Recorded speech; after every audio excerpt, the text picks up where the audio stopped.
my advice would be just to give anything you want to do a shot. Like if you really want to animate or you really want to make a web comic, or you kind of have this really good idea that you'd like to see as a film, just go for it. Like, the only barrier you really have is yourself.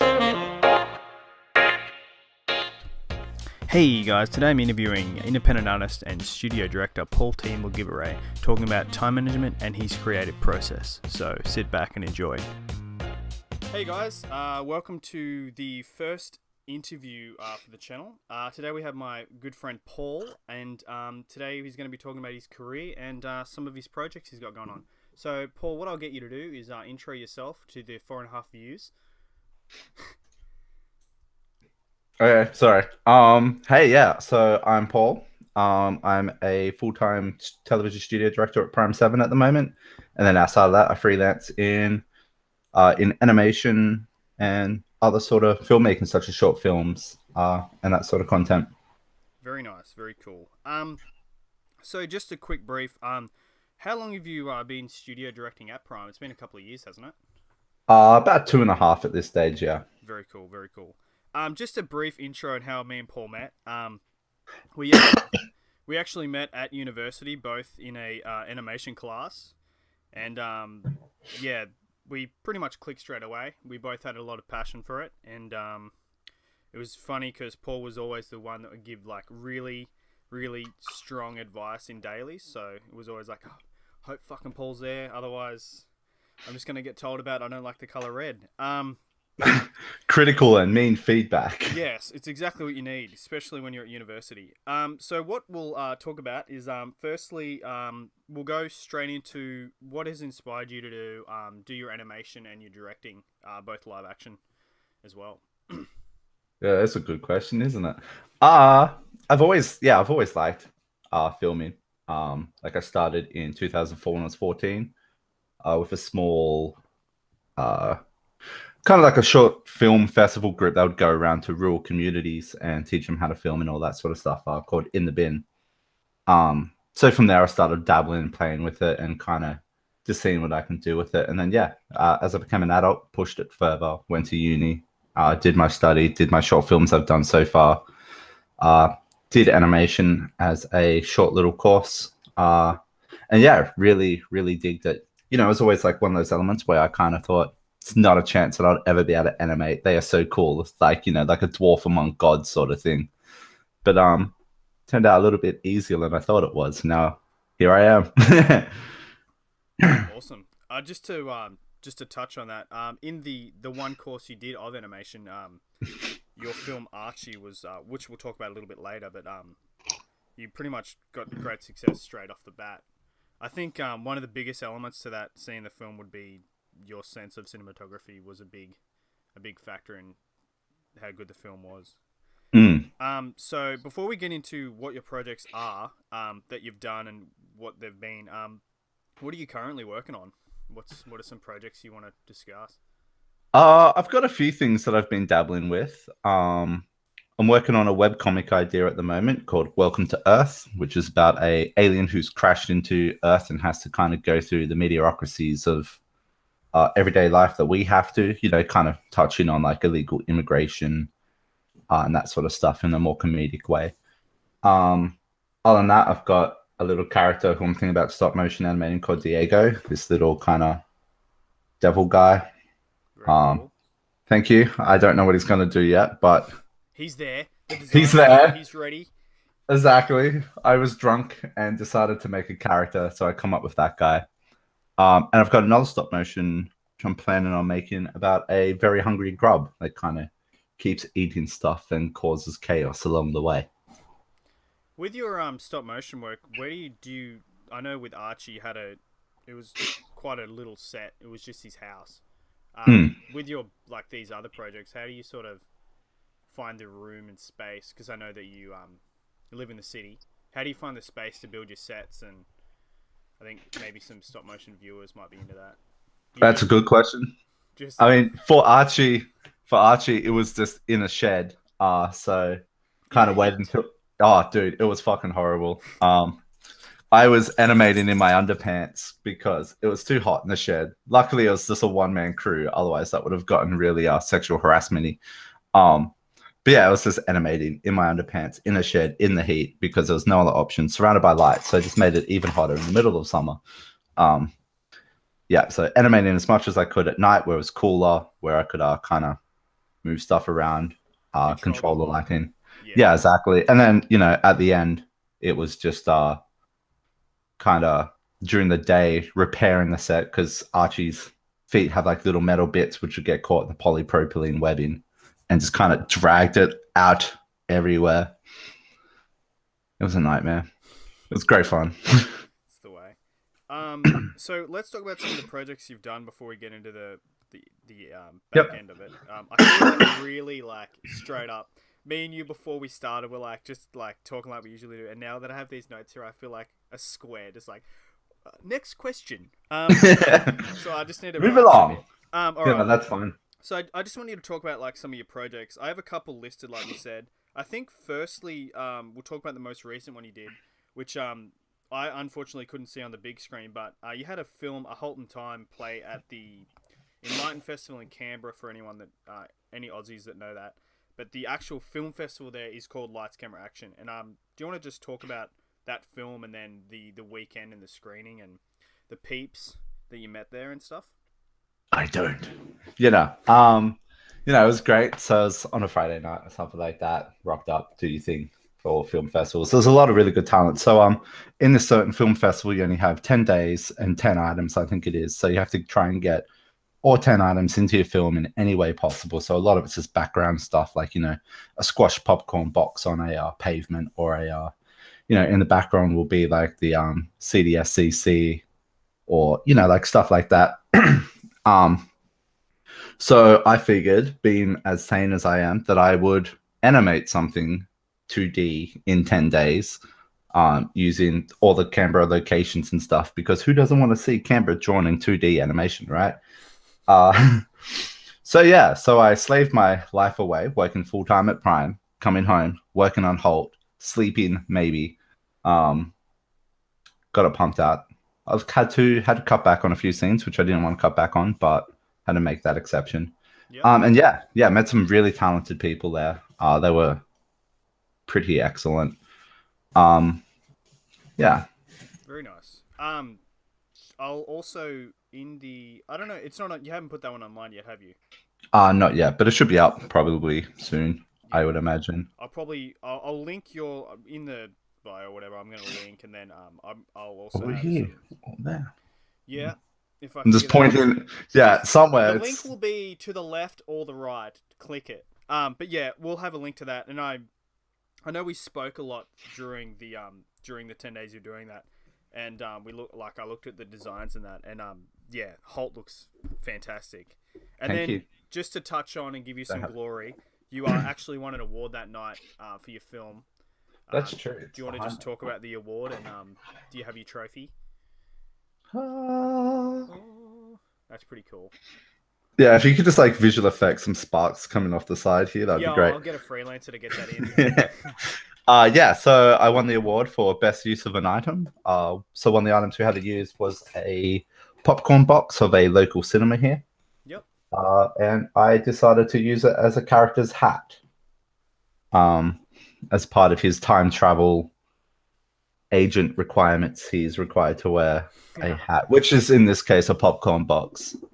Something I plan on using in other films later on. Yeah. And kind of transforms to an square item hat of that location. A bit like the TARDIS before the TARDIS broke in Doctor Who. Spoilers. Thanks. I might end this. You've just spoiled the show for me. No, and then the entire everything. Another one that you did in quite a quick time was Dollhouse. Yep. That was in 5 days. Yeah, why did you do that in 5 days? Was that for a festival as well? Yeah, look, I saw there was a festival which had an extended deadline, so I thought, why not? What's the worst that's gonna happen? So I didn't sleep at all really for that one. Like there's like 20-minute naps here and there where I was rendering. Trying to make it as simple as possible, just like I did in Halt, with a lot of still parts to kind of animate around with the camera, and character rigging, which is my first time I've used a project with character rigging in Toon Boom. Yep. Um, Boom, rather not Boon. That's ridiculous. Yeah, so that was exciting and fun. I really like the project. It's so a bit of the backstory on the story which I wrote for that. In high school, where I was a piece of shit child, um, I forgot an assessment that we had to do, which was to write a short story. So I had to whip something up in like 10 minutes before class, and did a very fantastic job about it, which is the same story I used in Dollhouse. And it was kind of like that period of my life where I'm like, maybe I'm not a total piece of shit. Uh, so I think, exactly. Look at me. I'm not bad. So I think that's a lot of why I like that project so much. Yeah. I find a lot of the things that you like, you sort of just like cuff it. Like you're in the car, you're driving, say you're driving to get dinner, and you're like, that is a fucking fantastic idea. And then you write it down, and then it's like, and then the ideas you spend months on are usually like, oh, that's actually pretty shit. Yeah, no, yeah, look, that's I've got that there, which is a short film that I've kind of laid out, and then I've got this one here, which is like a feature film idea that I'm working on. There's like one over there and one over there. I've just ideas on sticky notes, kind of spread out in blocks. Yeah, I'm digging it. He actually, Paul put up a picture of his little office space last night on Instagram, and I was like, ah, damn, I wish mine looked like that. Mine's just like huddled in. I like my setup, but it's just literally just huddled in. I love your set, man. I moved my setup. I moved my like Z poster over here to animate my background because everything was in front of me. Yeah, but like in mine, it's literally like I have some. You can't see it, but these little. Why am I using the further hand? Over here is like all my Jim Smith drawings, but besides that, it's just action figures everywhere. So Yeah, I kind of, looking down the left of your screen, kind of feel that. yeah, I was talking to a client, and the first like they didn't care about my work at all. They're like, "Can you show me some figures?" It's like I see how it is. But yeah, and then another one was which was pretty cool. Was Carnival, and I actually that was one of the only ones beside Archie that I've got to see on the big screen. Do you want to talk about what Carnival was and how that came about? Oh boy, yes. Yeah. So while I was doing my almost fell off my chair.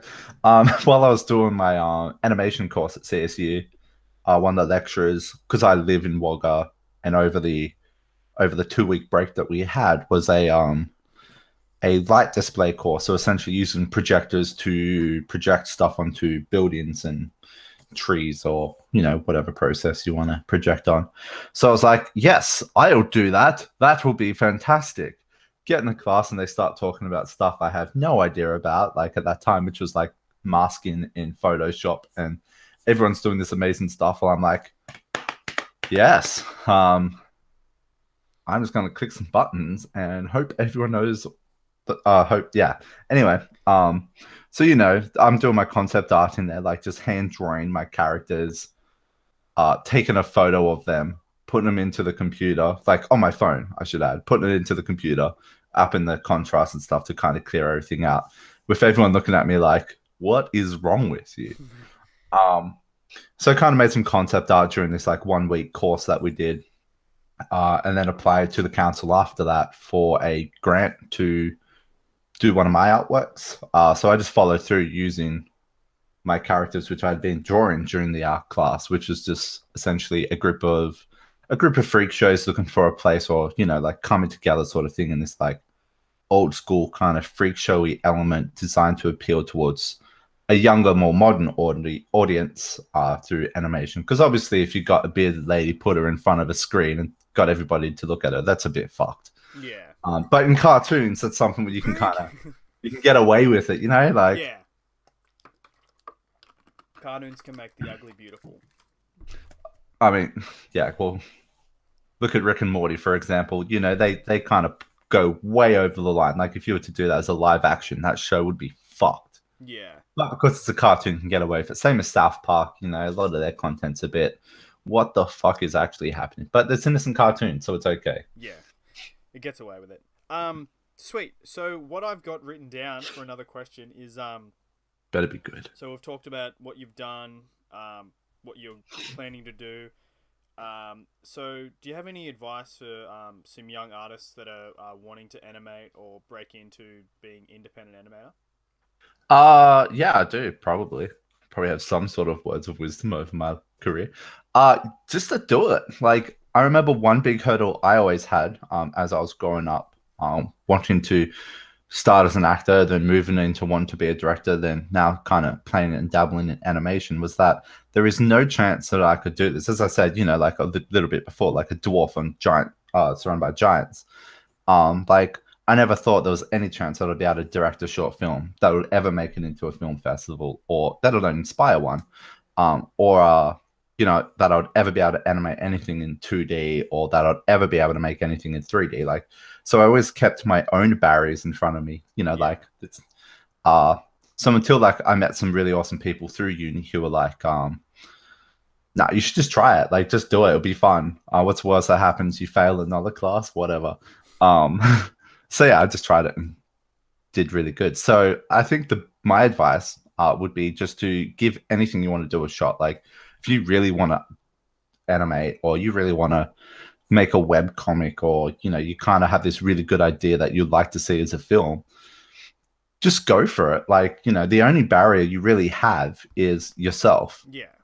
And of course, probably a lot of other stuff, but inspiration wise, it's just you. Yeah, exactly. It's just you. Yeah, it's making layers here. Yeah, no. Yeah, just go for it. Like, if you're passionate enough, you will chase down your own grants, your own research. A lot of what I've learned in animating has been self-taught. Like, I haven't just picked up a textbook, read it, and been like, yeah, I can animate now. It's just been hard work of trying something new, failing, deleting the project, or naming the project a piece of fucking shit to look back on later, getting drunk, drawing again, and just kind of repeating the process until they get something which is at least Instagram worthy. But yeah, that's done. Exactly. And that's something like, the more I make projects, the more I create stuff, the better a lot of stuff I've been doing has become. Like in Holt, I've started to kind of play around with different shading techniques in my backgrounds, which I've now really fallen in love with my background work. Yeah. Yeah. And the only way I've been learning this is by going out that's not a word. Getting out there and just trying and experimenting, seeing what I can come up. Yeah. Which I think shows in your work, because like looking at your resume, it's like live action, 2D, stop motion. Like most people, like for myself exactly, it's just like 2D, that's it. I've done a little bit of 3D, but it sucks, and I'll never touch that again. I actually, speaking of 3D, I saw a funny tweet last night, and it was, I don't know who put it up, but it was a person looking at like a 3D car in a movie.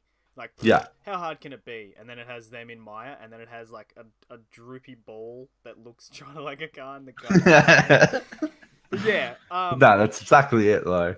Yeah, but that's really good advice. Just do it. And I think especially younger people, like if you're 40 years old and like you're working full time, like it's structuring time. But if you're in high school or at uni, yeah, just do it. Who cares? Well, like, it doesn't have to be good. Even if you are like 30 or 40 years old, like one of the guys I met, I don't know how old he was, but one of the guys I met at Let's Cobra Action, he works full time. I think he's a bit older than me. And yeah, he also just does it as a hobby. And he took out Best Animation this year for his work Puddles. Like if it's something that you want to do, just make the time. Do it. Yeah. Make the time. Ignore your kids. Yeah, fuck them. Like that's they probably grow up to leech off you anyway.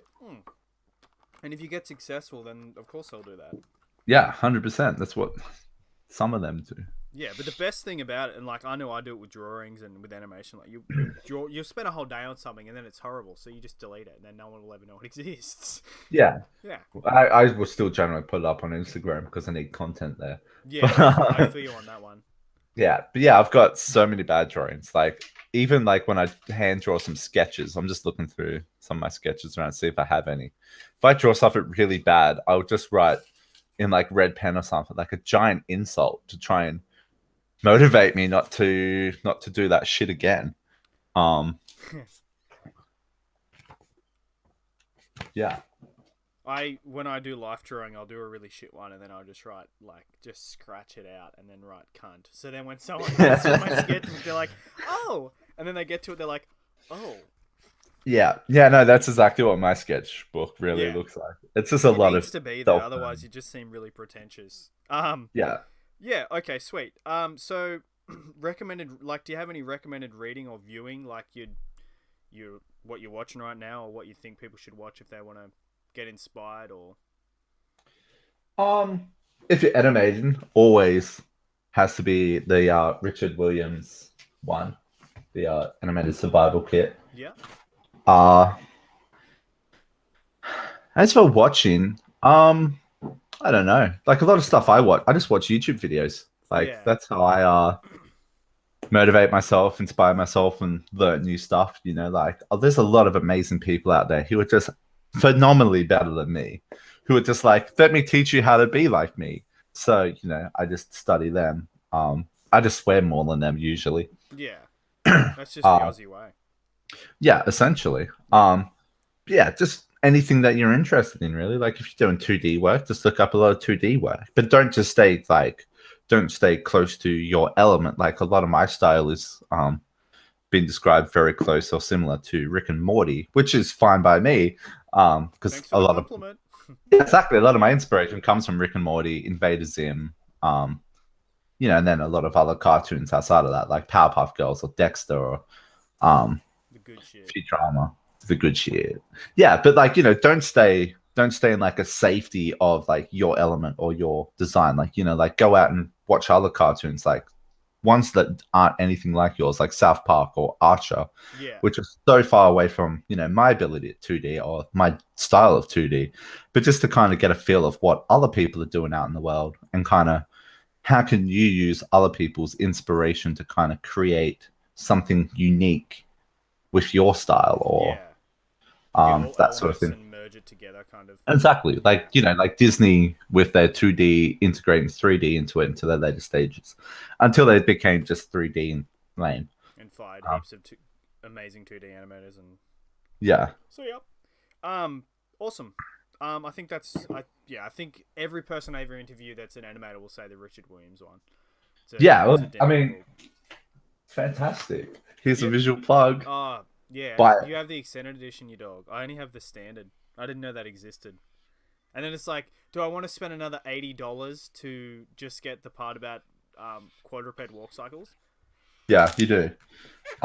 It's meant to come with a disc, but mine didn't. So, Oh, yeah, I'm a you can bit. YouTube those, but it would be nice to have the Yeah. physical. Yeah, just so I could rub it into someone's face or, Yeah. use it in an Instagram picture. You Um, need to watch. I think this is a recommended viewing for both you. It touches on your advice. The recommended reading is there's a doco called Persistence of Vision, and mm, it's about Richard Williams and him making his The Thief and the Cobbler, and it shows him over I think it was 20 years of him trying to make that movie. He's like just the downfalls and how hard he tried to get to that movie and like all he put yeah. into the movie. So I'll give you a link to that, and you should watch that. Um, so we'll wrap it up. We skipped a question which was meant to be at the start, which was like, what are you watching, playing right now? If you want to talk about that before we go, just to give an insight of what's going on in Paulstown. Well, in Paulstown, Yeah. what have I been reading, watching, and playing? So at the moment, what am I reading? I haven't read. Oh no, I've put it all the way over there. I've been started reading Bone. Fantastic, How good is it? so good. Yeah. Did you get the big one or just the colored ones? I got the colored one. Oh yeah, Um, I read I the like the first color. one that was color, and I was like, oh man, and then I was like, but I want to read all of it, so I just bought this huge one. Yeah, I thought about buying the huge one, but then also the color is just beautiful. Um, been thinking about buying Asterix and Obelix because Yeah. just love it. Stuff I've been watching recently though, I watched Warcraft last night. Sorry. Honestly, the most shittest film I've ever seen. If you want to know how not to write stuff, watch Warcraft. That's why I didn't watch Mute. Same director. Yeah, no, there is some bad writing in there. But good stuff that I've been watching. Obviously Rick and Morty, as I just said. Yep. Been watching the cartoon, Our Cartoon President. Pretty hilarious. Yeah, I have Um, I know no guy that animated. They used the Adobe Character Animator on that. oh, really? Yeah, which It I'm showed. surprised. Yeah, it's really good. You can kind of see a lot of like their rigs and their things that stretch and Yeah. all, all that sort of stuff.